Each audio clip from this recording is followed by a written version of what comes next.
Estupro culposo. Faz sentido? Não existe esse crime no Código Penal. Felizmente, não é isso que está escrito na sentença do processo aberto pela influencer Mariana Ferrer. Mas, de fato, o juiz julgou improcedentes os pedidos da denúncia e decidiu absolver o acusado. Aí, a grande polêmica.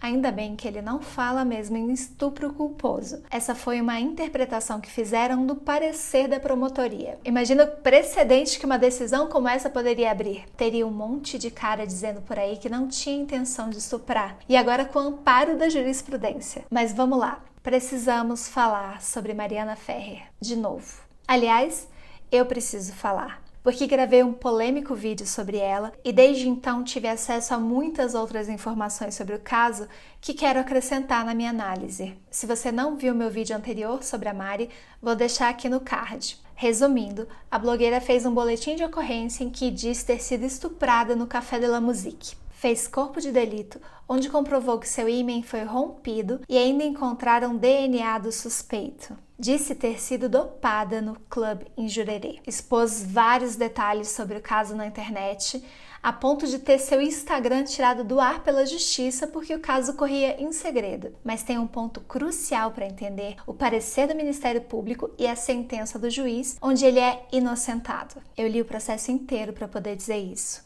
Sim.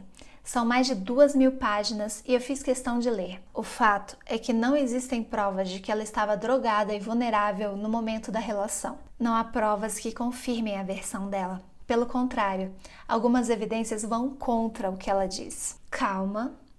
Antes de me jogar pedra, por favor, ouça o que eu tenho a dizer até o final.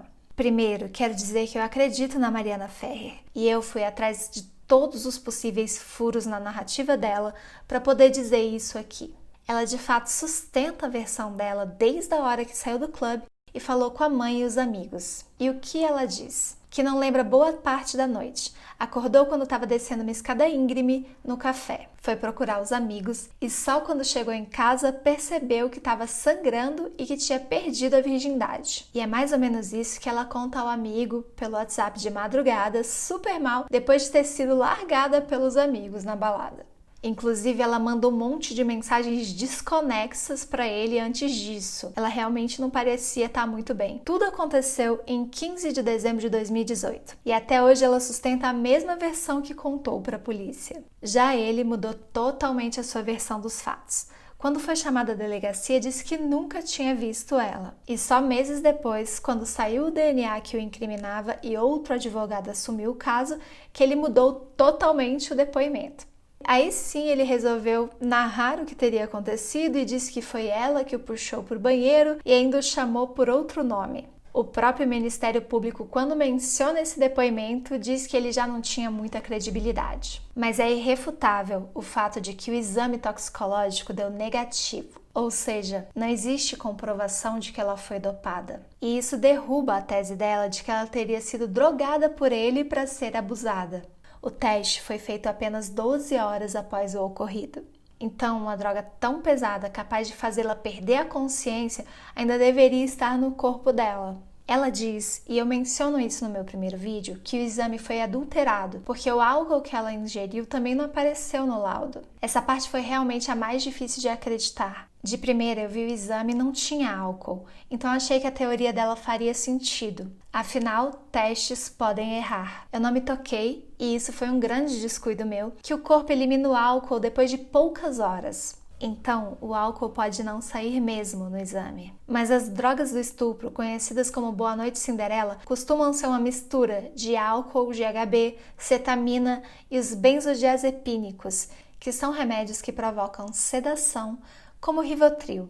Para poder confirmar a versão dela, a justiça precisava que fosse comprovado que ela tinha essas substâncias no sangue, mas a gente não tem essa comprovação. E tem alguns outros detalhes muito importantes, principalmente o vídeo que mostra quando ela sai do Café de la Musique e vai para o 300, outro clube ali perto. É um percurso meio longo, de uns 300 a 500 metros. Ela faz tudo de salto alto, mexendo o celular, andando calmamente, sem cambalear. Realmente é difícil dizer de longe, mas não parece com alguém que teve uma amnésia alcoólica e acabou de ser estuprada. Essa cena aconteceu poucos minutos depois que ela saiu do camarim. As amigas tinham ido jantar no 300 e ela foi andando até lá, mas como não tinha dinheiro para pagar a conta, ela ficou chateada com as amigas e foi embora. E sozinha, ela fez tudo sozinha. Até chamou o Uber e identificou pela placa normalmente. A parte mais estranha de toda a história é que assim que ela desce as escadas, ela manda uma mensagem para uma das amigas que estava no jantar, dizendo: "Não quero esse boy", instantes depois dela sair do camarim onde houve a relação. Essa mensagem realmente vai contra toda a versão dela, porque ela diz que nem lembrava dele. De novo, ela fala que foi outra pessoa que escreveu a mensagem. Ela não lembra de escrever isso. Esse é outro ponto muito complexo, porque, segundo a Mariana, existe uma enorme conspiração contra ela, do laboratório, da polícia, das testemunhas, do clube e até da defensora pública que a representava. Acontece que no processo a gente vê que não, que a promotoria esteve sempre ao lado dela e a polícia pediu a prisão do acusado algumas vezes. Mas, enfim, eu acredito que ela não se lembra do que aconteceu, principalmente porque ela nunca apontou um ator. Isso foi descoberto na investigação. E ela pode ter mesmo sido drogada, mas vai saber por quem. Algumas testemunhas mencionam que ela tinha dito que ia aproveitar a noite para beber porque ela tinha perdido o job de embaixadora do clube naquela noite. Afinal, ela estava num camarote, pode ter se empolgado, bebido um pouco mais e não lembra. Quem nunca? A questão é que a gente está falando da condenação de uma pessoa à prisão por até 8 anos. E uma coisa é ter a prova de que ele deu substâncias ilícitas a ela sem ela saber, o que não temos. Ou que ela tivesse desacordada, que não estava. Ou que ela tivesse resistido, o que provavelmente não aconteceu. O próprio laudo do IML diz que ela não tinha mais nenhuma marca no corpo a não ser a laceração do ímen. Sabemos apenas que ela saiu do camarim e não falou nada ao segurança ou a ninguém que estivesse ali naquele momento. E é por isso que não existem provas suficientes para condená-lo. Veja bem, eu não tô defendendo o cara. Acho que a atitude dele foi péssima de qualquer forma. Ele pegou, afastou o body dela, meteu e pronto, nem se olharam mais. Depois ainda mentiu pra polícia. Como eu já contei, eu frequento o Café de la Musique há alguns anos e conheço bem os homens de lá. Eles não estão nem aí pra ninguém e se acham acima de tudo e de todos. Espero mesmo que o caso sirva de lição para os caras ficarem atentos.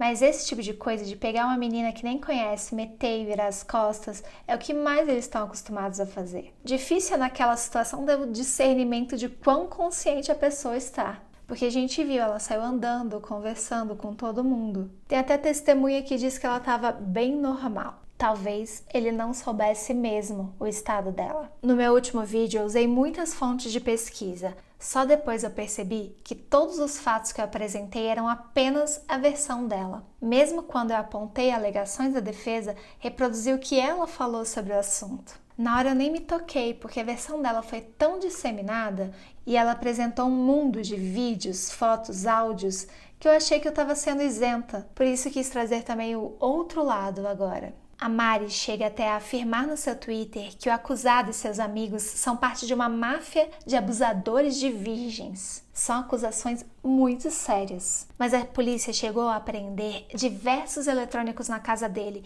reviraram HDs e só descobriram que ele é usuário de maconha. Não acharam nenhuma prova contra ele, nem do uso de sintéticos que ele pudesse ter colocado na bebida dela. Enfim, eu entendo a dor dela, de verdade. Se expor dessa forma é realmente ultrajante. Terrível o jeito que ela perdeu a virgindade. E o pior de tudo, depois de alguns pedidos de prisão preventiva e a polícia até apreender o passaporte do acusado, os advogados de defesa começaram a apelar feio, tentaram desmerecer e até humilhar a garota de diversas formas. Essa foto aqui foi manipulada, Felipe? Essa foto aqui foi manipulada? Olha a folha, doutor, dessa aí. Muito bonita, por sinal, o senhor disse, né? Cometendo assédio moral contra mim.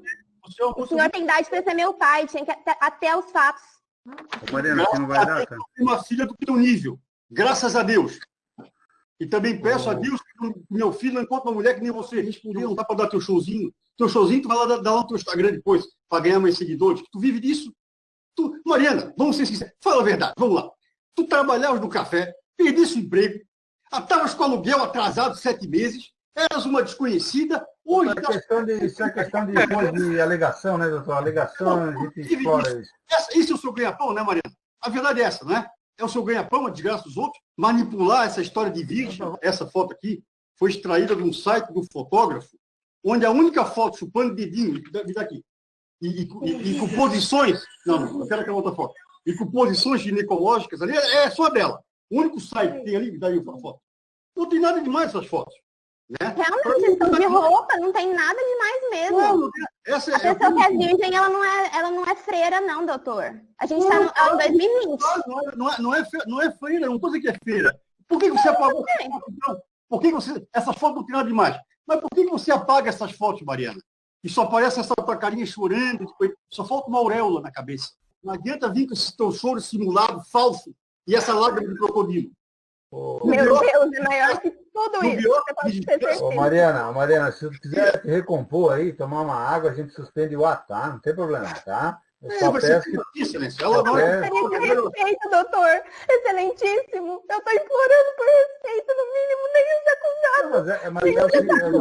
Se tu quiser, suspenda. Tratada, pelo amor de Deus, gente. Que é isso? Um verdadeiro horror. Ninguém merece isso. Diante de tudo isso, eu continuo cheia de dúvidas. Para mim é mais fácil acreditar nela porque homens já foram extremamente abusivos comigo em Jurerê. Acontece que ele, como todos nós, merece o benefício da dúvida. A todos que me questionaram no último vídeo e a quem discorde de mim agora, estou aqui, aberta ao debate. A gente sabe de todas as dificuldades que uma mulher passa ao tentar denunciar um estupro e tenta dar apoio nesses momentos. Mas a justiça pede uma análise isenta dos fatos. É o que eu estou tentando fazer. Até porque eu não tenho certeza de nada. Só sei que estupro culposo não faz o menor sentido. Não vamos inventar nomes absurdos para explicar o que aconteceu. O fato é que a história como um todo tá mesmo mal contada. E por isso que eu entendo, depois de tudo que li, que não é possível tipificar nesse caso estupro de vulnerável. Então, se você souber outros fatos sobre o caso, me conta, deixa aqui nos comentários, eu quero saber. E torço mesmo para que um dia a Mariana consiga se recuperar de todo esse trauma.